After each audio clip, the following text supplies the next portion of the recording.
Jual beli emas melalui platform kukuh seperti Public Gold. Korang akan lebih untung dan selamat. Sebelum tu, save dulu video ini untuk rujukan anda. Harga paling murah belum tentu adalah paling untung. Bahkan selalunya ada harga yang lain yang korang kena tanggung di sebalik harga murah itu. Ketika saya baru mencubukan diri dalam bidang pelaburan emas, saya perhatikan ramai peniaga individu mengimport silver bar atau silver coin dari luar negara dan jual di Facebook. Ada juga yang beli dan simpan silver keluaran luar negara dari penjual individu. Tapi akhirnya bila nak jual terpaksa cari pembeli individu dari Facebook juga. Inilah yang mencabar.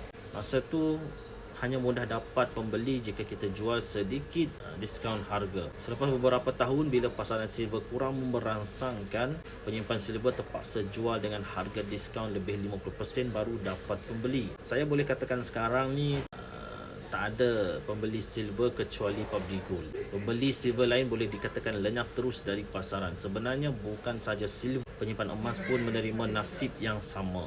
Pengalaman telah membuktikan akhir sekali penyimpan emas jenama-jenama lain terpaksa jual balik emas mereka kepada platform yang paling kukuh dan trusted di Malaysia sejak 2008, iaitu Public Gold. Public Gold dia sediakan platform paling mudah kita nak jual dan paling mudah untuk kita beli emas. Bila urusan jual beli ni mudah, akhir sekali tentunya lebih untungkan dan memudahkan kita kaya dengan emas, insya-Allah.